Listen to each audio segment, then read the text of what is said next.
so much, Beth, and thank you, everyone, and thank you, Sydney. So that we can move a little bit, can I see a quick raise of hands of people who are already combining arts and social action here? Feel free to make it a stretch.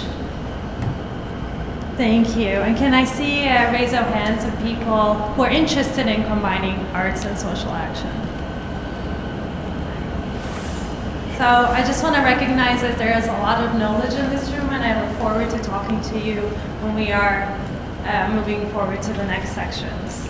So we can change the slide, please. So after witnessing that our workshops with survivors of intimate partner was really effective, we decided to share our knowledge with others. And we aim to provide dancers training so that they can start their own programs. We hope to encourage artists to take action and social service providers to bring arts programming to their own communities.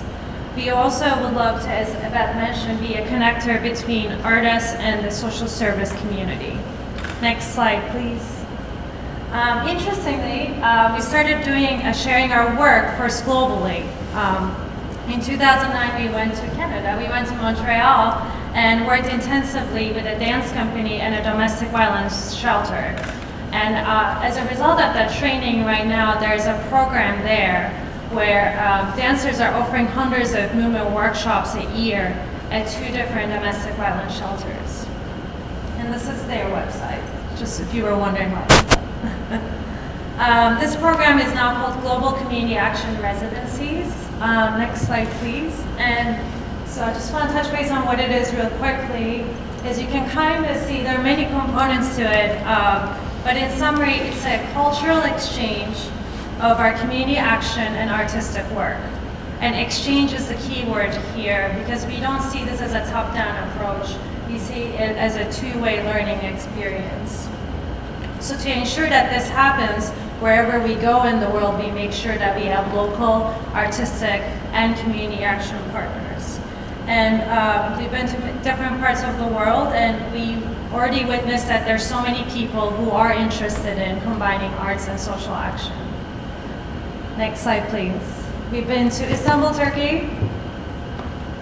We've been to Cape Town, South Africa. And we've been to, finally, Stockholm, Sweden. Because of this, we decided to bring this, just the training part of this residency locally to New York City. And this program is called our Institute for Community Action Training, which provides a deeper look into our model. It provides tools for creating exercises and building a workshop structure. And it also provides tools for building your own program. So basically, the training does not teach our methodology. It really encourages for the person to look at their passions and see what kind of a social action program they would like to start and discover what their vision is, what their mission is. It also doesn't solely focus on survivors of domestic violence. We welcome anyone who's interested in working with many different populations. So in the past, we had people who brought their own program to survivors, but also to foster care agency, to youth at risk, and even a multi-faith community. I just want to give a shout out to Samina, because I didn't know she was going to be here, but she's actually one of the first participants who took this training. So if you have any questions about the training, you can also talk to her. She'll probably give you a better overview. Next slide, please. So finally, I'm going to talk about last year, Gibney Dance Center, we expanded to a new location. We have a location at Union Square, like Amy mentioned, and now we have a location downtown by City Hall. And because of that, we have now a physical space that's solely dedicated to social action and the arts.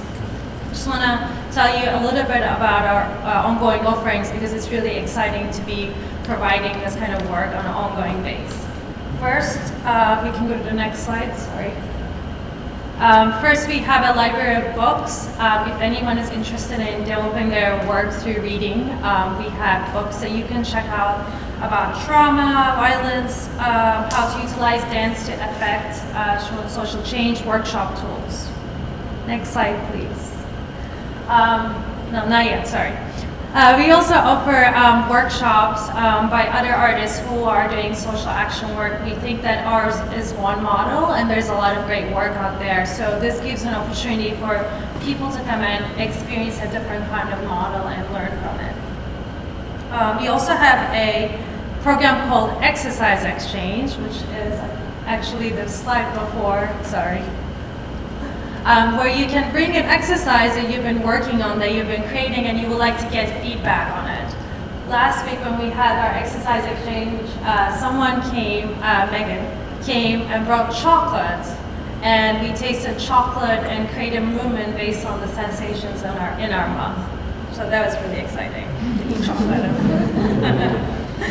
And finally, as Beth mentioned, we also all offer one-to-one consultations, Amy, I, and most importantly, Beth, because she has such a clinical perspective. These consultations take place at the hub, and sometimes I hear a little bit of it, and for the most part, I hear people say, oh, I never thought about that. Oh, I never thought it that way. So it's really nice to get a clinical perspective on things. So next year, we're going to focus on more being a connector between artists and social action providers, so stay tuned for more programming. Not that we need anymore. So I want to wrap it up with Sydney's question, why dance and social action? Why is this important? First of all, dance is a universal language. It surpasses race, religion, gender, sexual orientation, ethnicity, religion. It really brings people together, even in a room where people don't speak the same language. Second, as Gina, the founder of our program, often mentions that dancers already have skills that are underutilized. So dancers know how to take care of their bodies, they know how to be creative, they know how to work together, and these can be all applied to healing and empowerment.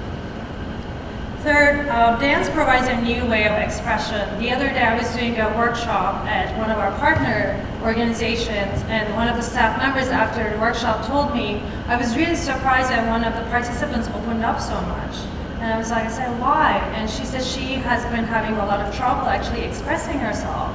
And she said that dance become her way of expression. We don't necessarily express ourselves the same way, and as Carrie mentioned, just verbally. And finally, if we could go to the last slide. Sorry, one more. It's fun. So I just want to finish it with that. Even during the most dire situations, humor and fun can make a person or a group of people really stronger and resilient. And that's where I'm going to leave all of you at today. Thank you so much.